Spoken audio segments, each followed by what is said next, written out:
আসসালামু আলাইকুম, good morning guys. কি অবস্থা, কি খবর সবার? কালকে রাতে তারাবির পরে বাসায় আসলাম। বাসায় এসে ভাত টাত খেয়ে চলে গেলাম হচ্ছে যে নজরুমিয়াহাটে। ছোট একটা কাজ ছিল, নজরুমিয়াহাট থেকে আবার মদনঘাট আসলাম। মদনঘাটে এসে দেখি সবার দোকান বন্ধ করে দিছে, তো আবার বাড়িতে চলে আসলাম। তো এসে আবার অল্প করে ভাত খাইলাম, কারণ আমার সেহরিতে উঠার কোনো ধরনের প্ল্যান নাই। একেবারে কে শুয়ে যাব, তো কে দিয়ে একেবারে শুয়ে গেলাম। সকালে উঠলাম 6টা 40-এর দিকে, উঠে সুন্দর করে রেডি টেডি হয়ে আমার আপুরে নিয়ে বের হয়ে গেলাম। অবশ্য আমার আপুর ডিউটি হচ্ছে 10টা থেকে, তো আমার সাথে চলে যাচ্ছে, কারণ ওর থেকে তো আবার 8:30 বা 9টার দিকে আবার বেরিয়ে হইতে হবে। তো এখানে গিয়ে এখানে একটু রেস্ট টেস্ট করে একেবারে ডিউটিতে জয়েন করবে। তো আমি ডিউটিতে গেলাম। ডিউটিতে গিয়ে প্রথমে রাইতে আর বিকেল ভরার জন্য রেমিক্যাল খুঁজলাম, কিন্তু রেমিক্যাল পাই নাই। তাই আবার বাত্তাতে ওইগুলা সুন্দর করে ভরে নিলাম বাটিতে, তারপর এগুলা র্যাপিং করে চিলারে রেখে দিলাম। তারপর কিছু পিল করা ভেজিটেবল বের করলাম, ওইগুলা আবার জুলিয়ান কাট করলাম। এরপর আবার কিছু ভেজিটেবল বের করলাম, ওইগুলা আবার সতে কাট করলাম। অবশ্য সব ভেজিটেবল আমি কাটি নাই, কিছু ভেজিটেবল এখানে শেফ কাটছে আর আমি গাজর এরকম কাটছি। আর শেফে আবার মোজারেলা চিজ গ্রেড করতে বলছিল, তারপর আবার মোজারেলা চিজ বের করলাম, কিন্তু শেফ পরে বলতেছে এগুলো আর গ্রেড করতে হবে না, আগের আছে, তো এগুলা দিয়ে চলবে, তাই আর গ্রেড করি নাই। তারপর আবার কমিসারিতে গেলাম। কমিসারিতে গিয়ে দেখতেছি কমিসারি এখানে তালা মারা। তারপর এখানে আবার আলু টালু পিল করলাম একটা ভাইয়ের সাথে। কমিসারি এখানে আমি ট্রলি পাচ্ছিলাম না কমিসারি আনার জন্য। তারপর আবার ব্যাংকুয়েট কিচেনে গিয়ে কমিসারির জন্য ট্রলি, তারপর স্ট্যান্ড টেস্টেন এগুলো আনলাম। কমিসারি ওখানে দরজা খোলার পর কমিসারিগুলা যা যা লাগে আমার ওইগুলা লিস্ট করে আনছিলাম, ওখানে লিস্ট চেক করে করে নিয়ে এগুলা আবার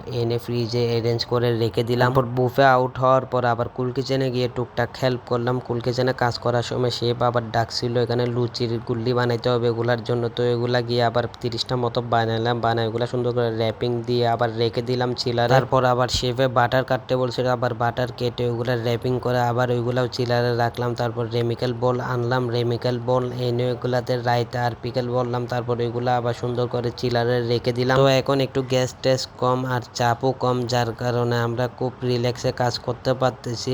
সব কাজ 12টা 12:30 1টার মধ্যে আল্লাহর মতো কমপ্লিট হয়ে যাচ্ছে। তো এখান থেকে কাজ কাম সারি বাড়িতে চলে আসলাম। বাড়িতে এসে গোসল করার আর টাইম পাই নাই, তাড়াতাড়ি করে মসজিদে চলে গেলাম। মসজিদ থেকে বের হয়ে বলটা আর জিতুর সাথে একটু কথা বললাম। বলটা আবার গ্যারেজে কল দিলাম আমার গাড়ির সামান্য কাজের জন্য, তো গ্যারেজ বন্ধ ছিল, তো আবার জোর করে বললো যে একটু আসার জন্য, তো উনি আবার আসবে বলছে। তো আমি জিতুরে আমার বাইকের চাবি আর বাইকটা দিলাম। বলটা আর জিতু যাবে গ্যারেজে। জিতুরে গাড়ি টাড়ি বুঝাই দিয়ে আমি বাসায় একটু শুইলাম। হঠাৎ অনেক বেশি ঘুম আসি গেল, প্রায় 2-2.5 ঘন্টা ঘুমাইলাম। 4টা 4:30টার দিকে জিতু কল দিল, ওরা আমার গাড়ি নিয়ে গ্যারেজে গেছে। তো গাড়ির ক্লাস প্লেট এগুলা নাকি চলে গেছে, এগুলা নাকি একদম খারাপ হয়ে গেছে, ঠিক করার মতো অবস্থা নেই, নিলে নতুন নিতে হবে। এখানেও নাকি 4-5 হাজার টাকার খরচ আছে। এখন আমার থেকে এত টাকা নাই, তো আমি বলতেছি কোনোভাবে ঠিকঠাক করতে পারোস কিনা, নাইলে নিয়ে চলে আয়। তো আজকের ভিডিও এতটুকু, ইনশাল্লাহ নেক্সট ভিডিওতে দেখা হবে। আল্লাহ হাফেজ।